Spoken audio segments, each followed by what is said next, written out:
पिछले कुछ दिनों से लगातार मिडिल ईस्ट के आसमान में आग बरस रही है। हूती रेबल्स और इजरायल की फौज आमने सामने हैं। मिसाइलें दागी जा रही हैं, ड्रोन्स गिराए जा रहे हैं और जंग के बादल गहराते जा रहे हैं। हूती रेबल्स ने इजरायल और अमेरिकी जहाज़ों पर जमकर हमले किए। 4 मई 2025 को हूती रेबल्स ने इजरायल के दिल यानी कि उसकी राजधानी तेल अवीव के बेन गुरियन इंटरनेशनल एयरपोर्ट पर एक बैलिस्टिक मिसाइल दाग दी। ये कोई सामान्य हमला नहीं था, क्योंकि ये मिसाइल इजरायल और अमेरिका के डिफेंस सिस्टम को चकमा देने में कामयाब रही। इसका धमाका इतना ज़बरदस्त था कि 8 लोग घायल हो गए और दुनिया का सबसे सेफ माना जाने वाला ये एयरपोर्ट कुछ घंटों के लिए पूरी तरह से बंद हो गया। हूती रेबल्स लगातार मिसाइलें और ड्रोन्स दाग रहे हैं, जिससे हाल ही में एक इजरायली कार्गो शिप भी तबाह हो गई थी। जवाब में 5 मई को इजरायली एयरफोर्स ने यमन के होदैदा और बाजिल इलाके पर जमकर बमबारी की। 50 से ज्यादा एयर स्ट्राइक में हूती रेबल्स के पोर्ट, हथियार खाने और सीमेंट फैक्ट्री को निशाना बनाया गया। ये सीमेंट फैक्ट्री दरअसल हूती रेबल्स के लिए मिसाइल बनाने का ठिकाना भी थी, ऐसा कहा गया। हूती रेबल्स ने कहा है कि जब तक गजा पर हमला नहीं रुकता, उनकी मिसाइलें इजरायल पर बरसती रहेंगी। इस जंग में अमेरिका भी पूरी तरह एक्टिव हो चुका है। हालांकि वॉशिंगटन ने इजरायली हमलों में सीधे आने से इनकार किया, लेकिन उसके ड्रोन्स लगातार हूती ठिकानों पर नजर बनाए हुए हैं। अमेरिकी नेवी ने लाल सागर में SM-3 मिसाइलों से हूती रेबल्स के कई प्रोजेक्टाइल गिराए हैं। एक्सपर्ट्स का मानना है कि अगर ये जंग और बढ़ी तो अमेरिका सीधे यमन में फौज के साथ भी घुस सकता है, लेकिन हूती रेबल्स पीछे हटने का नाम नहीं ले रहे हैं। उन्होंने इजरायल के शहर इलात पर बैलिस्टिक मिसाइल दागी, मगर वो समुद्र में गिर गई। और इस बीच एक भारतीय नाविक के गंभीर रूप से घायल होने की भी खबर है हूती रेबल्स के हमले से। इस जंग का असर इंटरनेशनल ट्रेड पर भी पड़ रहा है। तेल टैंकर्स के किराए बढ़ गए हैं, क्योंकि लाल सागर से शिप्स लाना बहुत खतरनाक हो गया है। अमेरिका ने हूती रेबल्स को आतंकवादी करार देते हुए वार्निंग दी है। वहीं ईरान हूती रेबल्स को सपोर्ट कर रहा है और इजरायल को इस जंग का दोषी बता रहा है। भारत ने भी अपने लोगों को लाल सागर से दूर रहने की सलाह दी है, क्योंकि अब तक हूती रेबल्स ने एक हफ्ते में ही 17 से ज्यादा मिसाइलें इजरायल की ओर दागी हैं। इलाके से गुजर रही 3 शिप्स को भी निशाना बनाया है। और सबसे चिंता की बात तो ये है कि इजरायल का आयरन डोम, एरो और थार्ड जैसा सिस्टम भी हूती रेबल्स की मिसाइलों को रोकने में इस बार पूरी तरह से फेल रहा है। सभी की नजरें इस जंग पर टिकी हैं, क्योंकि अगर ये लड़ाई बढ़ी तो इसका असर पूरी दुनिया पर पड़ सकता है। आइए जानते हैं कौन हैं ये हूती लड़ाके, कितने ताकतवर हैं, क्या चाहते हैं और क्या होगा इस जंग का अंजाम। दोस्तों, हूती रेबल्स ईरान के एक्सिस ऑफ रेजिस्टेंस का हिस्सा हैं, यानी कि ये गजा को सपोर्ट करते हैं और इजरायल से इनकी दुश्मनी है। ईरान से इनको ट्रेनिंग, हथियार और फंडिंग मिलती है और अब तो ये इतने ताकतवर हो गए हैं कि खुद ही हाइपरसोनिक जैसी मिसाइलें बनाने लगे हैं और उसका सटीक इस्तेमाल करके इन्होंने पिछले साल पूरी दुनिया को चौंका दिया था। लेकिन ये इनकी असली ताकत नहीं है। इनकी असली ताकत है इनकी लोकेशन, जो यमन में है। ध्यान से देखिए, ये है बाब एल मंडेब, जिसका मतलब होता है गेट ऑफ टीयर्स। ये एक पानी का रास्ता है जो एक तरफ यमन से सटा हुआ है और दूसरी तरफ जिबूती और एरिट्रिया है। पीछे है गल्फ ऑफ एडन और सामने है रेड सी यानी कि लाल सागर। बाब एल मंडेब सिर्फ 32 किलोमीटर ही चौड़ा है। मिडिल ईस्ट से तेल और नेचुरल गैस को एशिया, यूरोप और नॉर्थ अमेरिका तक पहुंचाने का काम इसी रूट से किया जाता है। हर रोज मिलियन बैरल से भी ज्यादा तेल इस रूट से ट्रांसपोर्ट किया जाता है। इस रूट का बंद होना मतलब कि पूरी दुनिया की एनर्जी रिक्वायरमेंट्स बुरी तरह अफेक्ट हो जाएंगी। इसलिए ईरान के लिए बाब एल मंडेब की जगह बहुत जरूरी है। इस पर कंट्रोल बहुत जरूरी है, क्योंकि इसकी मदद से वो जब चाहे ग्लोबल एनर्जी सप्लाई को रोक सकता है। और इसीलिए जिबूती में दुनिया के बहुत सारे ताकतवर मुल्कों ने अपना मिलिट्री बेस बना रखा है। इस तरफ जिबूती है तो दूसरी तरफ यमन, और यहाँ कंट्रोल है हूती रेबल्स का, जो लगातार अमेरिका और इजरायल पर अटैक कर रहे हैं। यमन की राजधानी सना पर 2014 से हूती रेबल्स का कब्जा है, लेकिन इनका इतिहास इससे भी पुराना है। ये जैदी शिया समुदाय से आते हैं, जो यमन की आबादी का 35% के आसपास है। सऊदी अरब और अमेरिका के सपोर्ट वाली सरकार के खिलाफ इन्होंने विद्रोह किया और ईरान के सपोर्ट से धीरे धीरे पूरे यमन पर कब्जा जमा लिया। हूती रेबल्स की असली कहानी यमन की पहाड़ियों में शुरू होती है, जहां से रेबल्स 1990 के दशक में आए थे।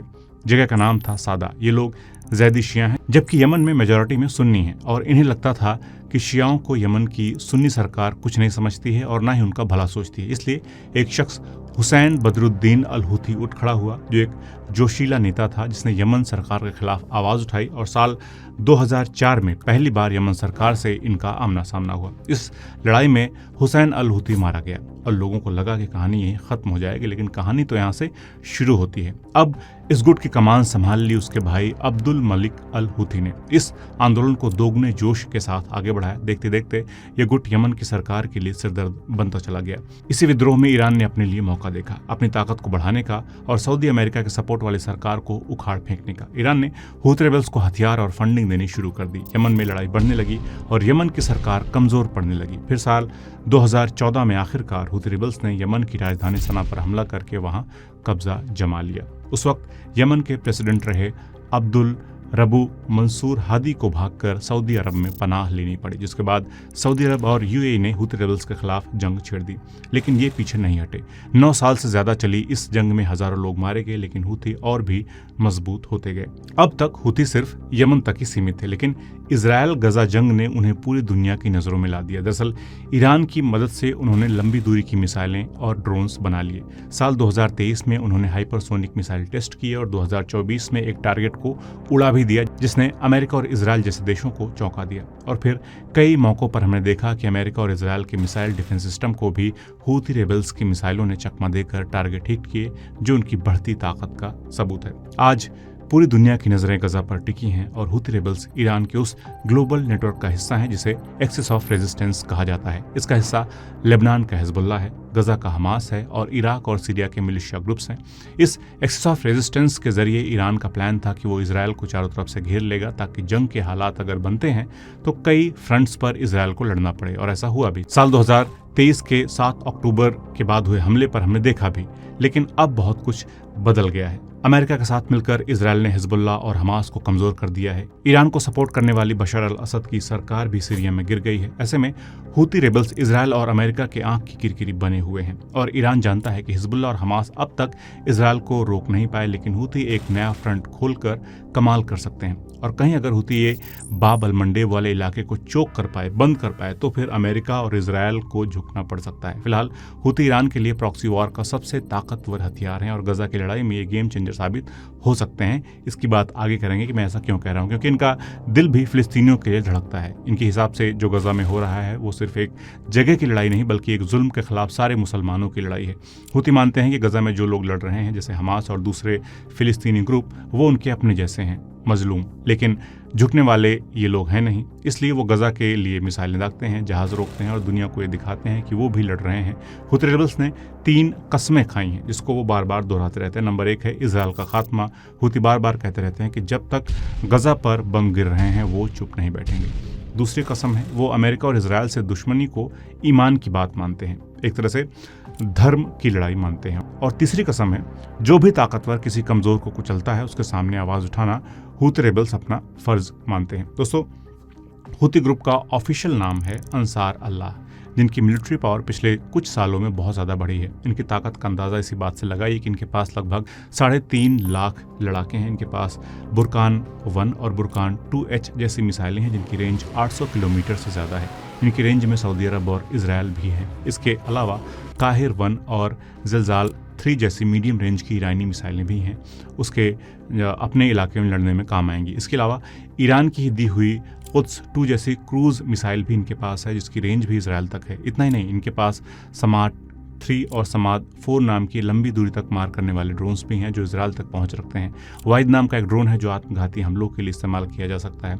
हूथी रेबल्स के पास समुद्र में मार करने की ताकत भी भरपूर है। इनके पास C801 और C802 एंटी शिप मिसाइलें हैं जो समुद्री जहाज़ों को निशाना बनाने की ताकत रखती हैं। इसके अलावा नौसैनिक ड्रोन है। सतह से हवा में मार करने वाली रूस की दी हुई SA-6 और SA-2 मिसाइलें हैं। और हूथी रेबल्स अब अपने हथियार खुद भी बना रहे हैं जिसकी जानकारी काफ़ी सीक्रेट रखी गई है। ये रेबल्स यमन की 80% जनता पर कंट्रोल रखते हैं, मतलब लगभग 3 करोड़ लोग इनके अंडर हैं। इनकी कमाई $1.8 बिलियन तक सालाना की है जो ये हासिल करते हैं टैक्स से, तेल और गैस बेचकर। साथ ही साथ इनको 500 मिलियन के आसपास सपोर्ट मिलता है ईरान का। आप सोच सकते हैं कि ये कितनी आसानी से लोगों को अपनी सेना में भर्ती कर सकते हैं। सऊदी अरब पर साल 2015 से लेकर अब तक ये 4000 से ज़्यादा मिसाइलें दाग चुके हैं। कहने का मतलब है कि हुती रेबल्स कोई छोटा ग्रुप नहीं है, बल्कि वक्त के साथ इन्होंने अपनी ताकत में लगातार इजाफा किया है और हमास या हिजबुल्लाह की तरह इनसे पार पाना इसराइल के लिए आसान भी नहीं है और उसकी कई वजहें हैं। सबसे बड़ी वजह है इनकी लोकेशन, लॉजिस्टिक्स और लॉन्ग रेंज मिसाइल टेक्नोलॉजी से लैस ये लोग इसराइल के सबसे बड़े दुश्मनों में से एक हैं। हिजबुल्लाह तो इसराइल के बगल लेबनान में बैठा था, हमास गजा में जो कि इसराइल की सीमा से सटा हुआ है, मगर हूती ये यमन में बैठे हैं जो इसराइल से हज़ारों किलोमीटर दूर हैं। इतनी दूरी होने के बावजूद ये इसराइल पर मिसाइलें दाग रहे हैं, जो कि हिजबुल्लाह और हमास के बस की बात नहीं थी। इसराइल के लिए सबसे बड़ी मुश्किल ये है कि हूती रेबल्स के मिसाइल और ड्रोन बेस जो हैं वो यमन के पहाड़ों और गुफाओं में छुपे हुए हैं, जिन्हें टारगेट करना इजरायली एयरफोर्स के लिए बेहद मुश्किल काम है। हिजबुल्लाह और हमास के ठिकाने तो इसराइल की सीमा के इतने करीब थे कि वो आसानी से उन पर एयर स्ट्राइक कर सकता था, मगर यमन तक पहुंचने के लिए इसराइल को सऊदी अरब या रेड सी के ऊपर उड़ान भरनी पड़ेगी, जो कि एक बड़ा ऑपरेशन होगा। इसके अलावा हूती रेबल्स को ईरान से खुलकर सपोर्ट मिल रहा है, हथियार, ट्रेनिंग, टेक्नोलॉजी, सब कुछ। ईरान ने हूतियों को क्रूज मिसाइल और लॉन्ग रेंज ड्रोन तकनीक दी है, जिसकी वजह से ये इसराइल तक अपनी पहुंच आसानी से बना पा रहे हैं। सबसे बड़ी बात यह है कि हूतियों ने लाल सागर में इंटरनेशनल शिपिंग को टारगेट करके इसराइल को एक नई तरह की चुनौती दी है। हिजबुल्लाह और हमास सिर्फ लैंड वॉर तक सीमित थे, मगर हूती ने नेवल वॉरफेयर का जो खेल शुरू कर दिया है। इन्होंने बाब अल मंडेब जैसी स्ट्रैटेजिक लोकेशन को अपना हथियार बना लिया है, जहां से दुनिया का 10% तेल गुजरता है। इसकी बात हमने की है। इसकी वजह से न सिर्फ इसराइल बल्कि अमेरिका और यूरोप भी परेशान हो चुके हैं। इसराइल के पास हिजबुल्लाह और हमास से निपटने का एक्सपीरियंस तो था, मगर हूतियों से लड़ना उनके लिए एक नई चुनौती है। हूती रेबल्स ने साबित कर दिया है कि वो सिर्फ एक छोटा विद्रोही गुट नहीं, बल्कि ईरान के प्रॉक्सी वॉर का सबसे एडवांस्ड वर्जन है, जिससे निपटना इसराइल के लिए बेहद मुश्किल होगा। अब देखना यह है कि इसराइल इस नई चुनौती का जवाब कैसे देता है। क्या वो यमन तक अपना मिलिट्री एक्शन और बढ़ाएगा या फिर अमेरिका के साथ मिलकर कोई नई स्ट्रैटेजी अपनाएगा। एक बात तो तय है कि हूती इसराइल के लिए हिजबुल्लाह और हमास से कहीं ज्यादा बड़ी मुसीबत साबित हो रहे हैं। आपको क्या लगता है कि हूती सही कर रहे हैं या फिर ईरान को अब सीधे खुलकर कुछ करना चाहिए? कमेंट करके ज़रूर बताइए। जल्द मिलते हैं दोस्तों एक नए वीडियो में ऐसे ही किसी एक और इंटरेस्टिंग टॉपिक के साथ। नमस्कार।